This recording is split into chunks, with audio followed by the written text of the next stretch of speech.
foundations of our country, some of the erosion is just the inevitable settling that happens to any foundation, especially when apathy keeps us from maintaining it. Some may even be from gaps in the original stonework.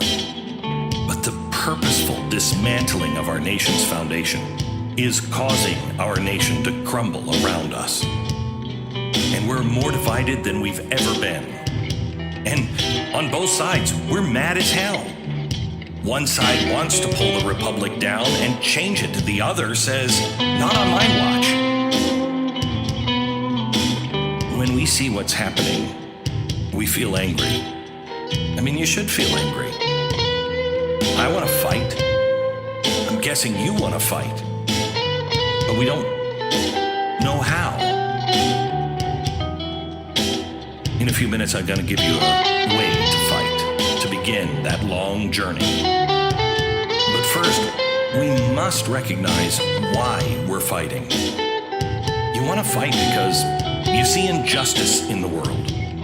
You see hate and lies winning in our schools, winning in our churches, winning in our children.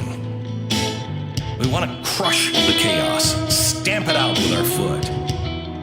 And it's really easy to misdirect our anger, point it at everyone, at every institution, every system, every politician, every journalist, every single person on Twitter and Facebook because we feel they deserve it. Man, the world is just so messed up. And I have a right to be angry, don't I? Don't you? Maybe. But before you act in your anger, ask yourself this question. Why am I so angry? What is the anger here for? Because just like pain tells your body, hey, don't do that again. Anger is there for a reason as well. So what is the anger here to teach me? Anger, like sadness, comes from somewhere deep inside of us. And sometimes we don't even know where or why it's there. It just is. This is where we make a crucial decision. Do I allow an anger that I don't understand to tell me what to do? Or do I not? I want you to think of anger like rocket fuel. Imagine, because it is that powerful.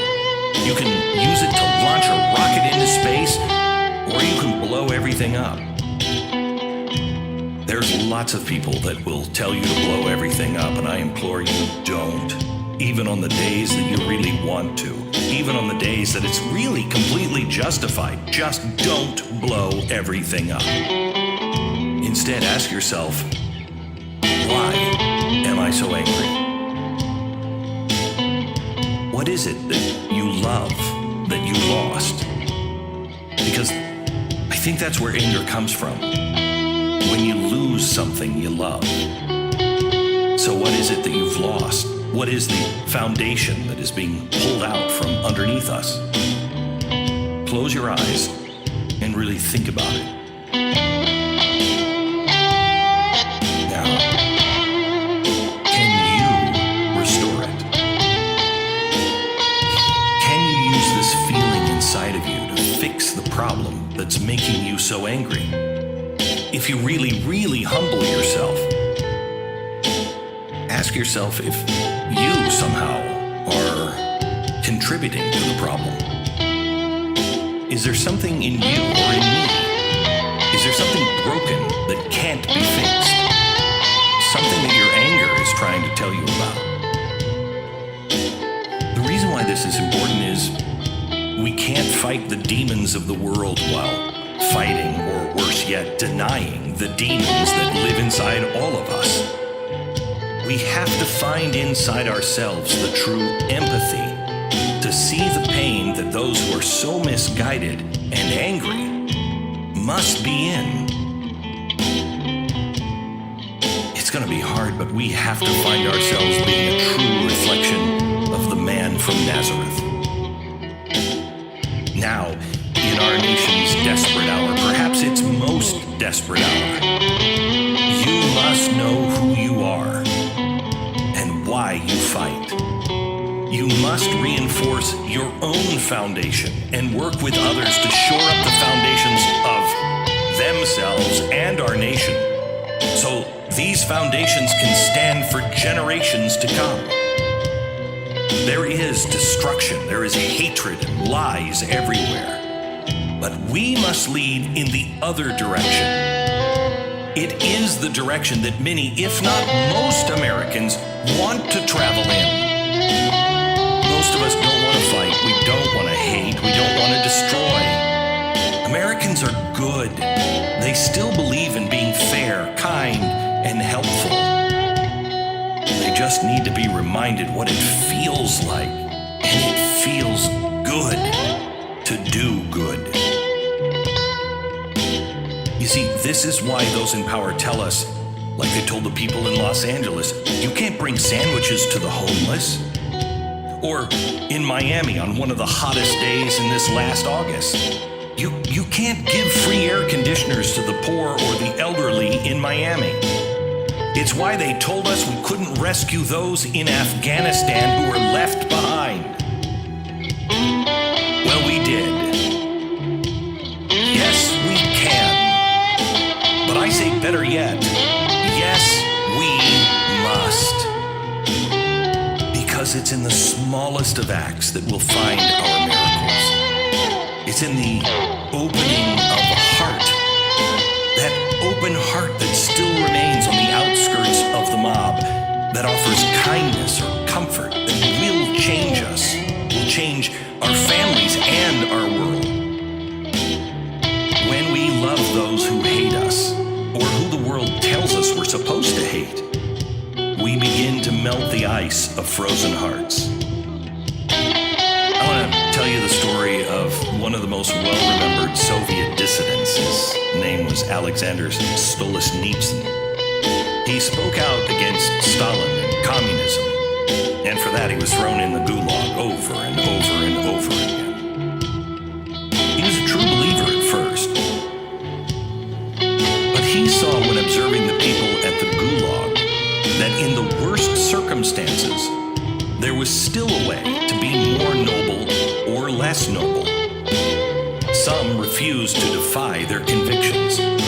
Others rose in the ranks to become the camp masters and oppressed others in a more brutal way than they themselves had been oppressed. Some escalated tyranny by their works, others by their neglect. But there were a noble few that refused to participate in it. Which one will you be? He wrote many important works while contemplating his own rule and the demise of goodness in his nation. He considered how he personally may have been guilty. And from that deeply humble place, he saw a way out. I've updated his way out to call to action titled Live Not by Lies. A call to action that we all must do. Today we gather in our home, and we wish things were not as they are. We speak privately with the conviction of patriots, and then return to the work of our everyday lives with withered and unresisting spirits. If only things were different, we say. We become resentful. We feed off of judgment. We suppress the nagging thought that perhaps, just perhaps, we're the responsible ones. They are marching us into socialism. They've stolen our nation, we say. Have they stolen it? Or did we give it away? Because if they were able to steal it, how firmly was it really in our grasp? Besides, who is this invincible they? The all-powerful they versus the helpless we. We the people versus they the dominant? Is it all their fault? Are we truly powerless? The answer is no. I don't have to tell you that we're at a tipping point in our country. You can feel it. We confuse our children and kill our babies. We fight about how many layers of cloth should be on our faces, and if the unvaccinated should be allowed to travel freely. Our neighbors are dying in autonomous zones. Petty tyrants are taking over our major cities. Someone has to stop this, we say. But we never consider that we are that someone. So we just continue on with our lives, hoping if we just comply, we'll get by, and it will become normal again. If we just do what they ask, then we can maintain the veneer of freedom. If we remain silent, then perhaps the powers that be will throw tiny morsels of liberty our way. Perhaps we'll be well liked by the ruling class. We don't fear the chemical castration of our children more than we fear being fired from our jobs. We're more afraid of losing our internet privileges than losing our rights. We concern ourselves with our image and not our deeds. We care only for ourselves, waiting for a Messiah. We have accepted the ideology of the people who are intent on denying us our freedom. We drink in the idea that the state holds the power and that our circumstances dictate who we are. For years, they have forced these ideas down our throat, and now we consume them freely, even offering the fruit of tyranny to our neighbors. We have forgotten. We have forgotten that we are the state, that the government derives its power from the governed. We have forgotten that we are America. We change things. Today, you can begin to change things. You can change everything, starting now. Yeah, but they lie and they cheat and they rig the system. We don't have a chance. We're not even sure if our elections are free and fair anymore. They don't listen to us, no. They don't listen to us. They may never listen to us. They do cheat, they do lie, they do steal. But if you wait for the perfect group of people in the perfect circumstance, you are going to wait forever. If they cheat and lie, do we resign ourselves to private patriotism and public compliance? No. We do the harder thing. We take responsibility. We admit it's not them, it's us. Yes, we are the problem. Which means that we can be the solution. We are the nation that dumped tea into the sea, rejecting tyranny. We are the nation that peacefully protested arm in arm with Martin Luther King. Yet we've also been the nation of Antifa, of violent protests, of cancel culture and dehumanization of those we disagree with. We have seen the fruit grown on the tree of evil, and we must not eat of it. We cannot turn to dehumanization, violence, and chaos. We must not adopt the means of an end that we know is wrong. We must be beacons of light. We must maintain our goodness, our steadfastness, our commitment to one another.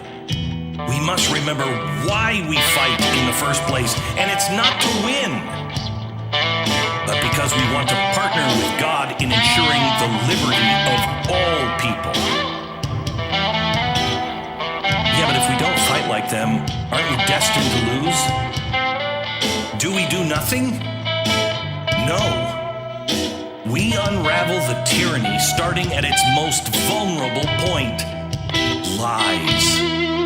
Violence cannot stand when propped up by lies. It's not necessary for violence to reveal itself every day to persist, only that every day we provide it cover with our lies. That's all violence demands. Then it can continue gaining in strength and confidence. And as we lie, we participate in the unraveling of our nation, in the destruction of our peace. If we can do nothing else, we can still tell the truth. If we've lost support of the government, economics, culture, we can still resist the tyranny by refusing to participate in lies. Let the tyranny stop at your lips. Let it die in you. Because lies are like demons. Without a host, they cannot survive. Without us, the lies are powerless. Now maybe you're not ready to quit your job and take to the street with the truth. Maybe you aren't even prepared to post the truth online. But you can commit yourself to never again saying the things that you know are not true. This is your task. Simply do not lie. It was true in the gulags of Russia, and it's true today. Truth is an option available to all of us, but it does come with risks. Perhaps you've been lying to protect your job, your status, even your family. And yet all of that is for nothing if our children are birthed, nursed, and raised on deceit. This is the large path to destruction, and we're all walking on it. Today you must decide, will I use my life to uphold lies or stand in the truth? Will I today commit to doing the harder thing and stand proud in that truth? To maybe be persecuted by my peers, but to be remembered, and to remember myself and yourself as honorable, good, and decent in the most trying of times. If this is the path you choose, then I ask you to commit to these things. Starting today, I will not write, share, or distribute anything that I do not believe to be completely true. I will not use my influence in public or private, at family dinners or in the workplace to protect or spread lies. I will not allow my art or my stories to distort even one bit of truth as I discern it. I will no longer quote or misquote the words of others, past or present, to prop up my own bias without being absolutely sure I understand and share the quote in full with the proper context. I will not be forced to participate in a social movement or an event that defies my personal convictions. I will not lend my voice or my presence to anything that I do not believe to be rooted in truth. I will vote my conscience both publicly and privately, regardless of external pressure or scrutiny.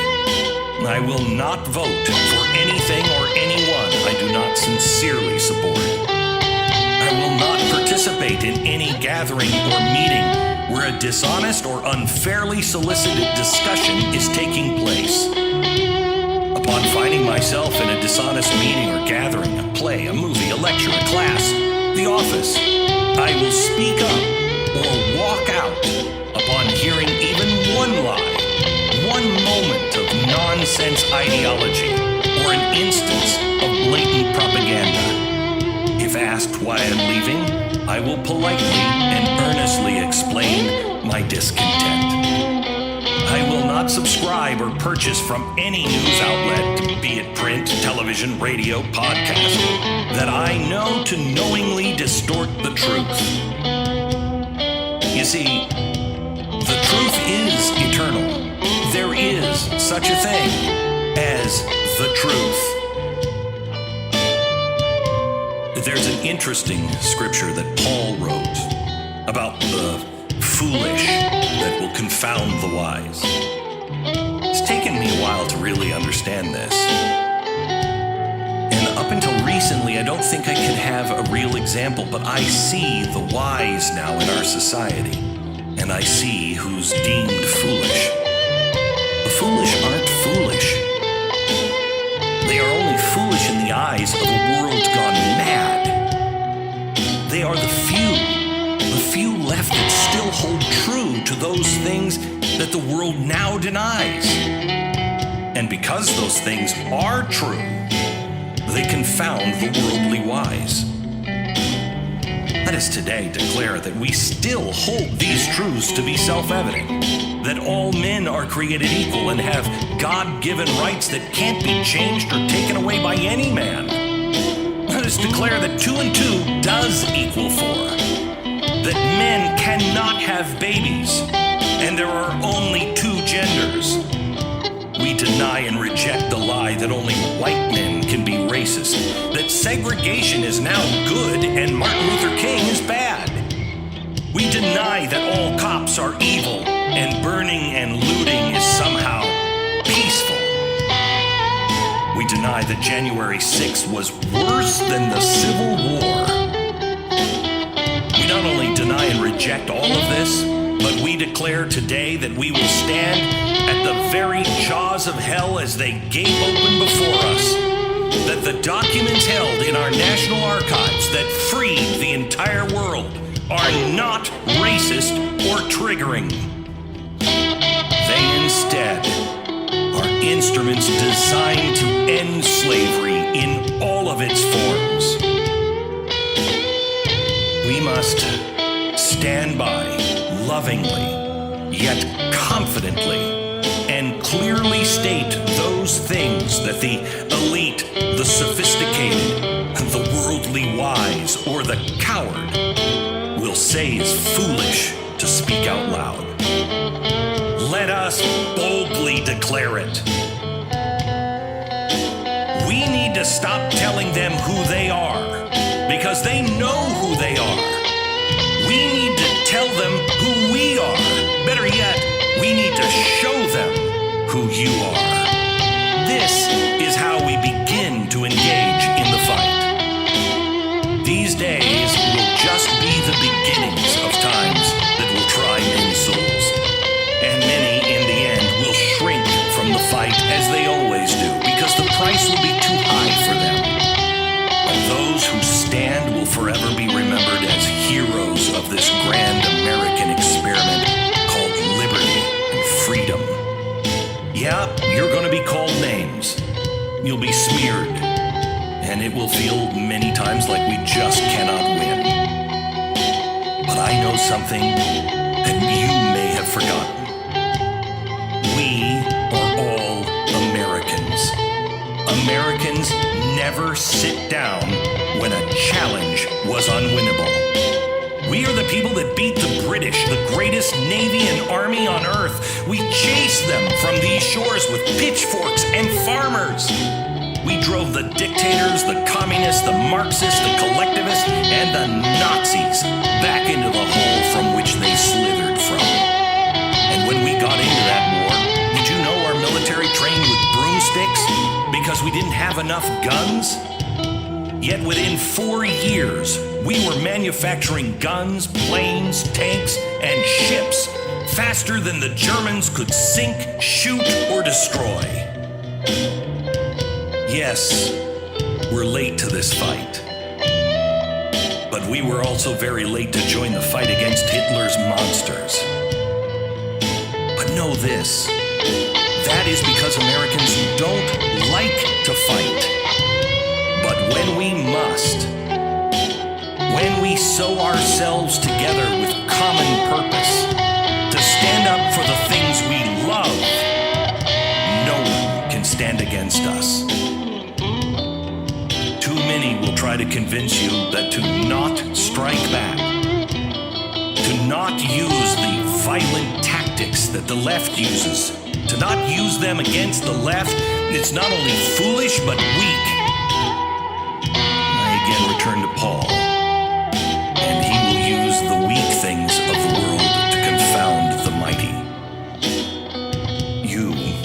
We cannot win their way. We cannot become all that we despise, because we have the truth on our side. And if we stand in that truth, the only truth, then we will be on God's side. And the foolishness of God is wiser than men, Paul writes. And the weakness of God is stronger than man. Our founders wrote with firm reliance on divine providence. That's not faith. That is unshakable faith. That's build your house upon this rock kind of faith. With that kind of faith, let us declare that we still hold these truths to be self-evident. Let us now pick up the mantle that has been given to us, that those things that so many Americans have died for, and so many Americans came here for, and those who still in distant lands that feel the lash of the whip, the loneliness of political prison, or the jackboot on their back still hope for. Let us at least stand for those things. Let us declare those truths our nation was founded on are worth living for. And if not for us, then for our children and our children's children still to come. We must commit ourselves to telling the truth and only the truth as we know it, and rejecting all lies when we see them. As you live in truth and the principles that built this nation, you will be strengthened and magnified by God's power.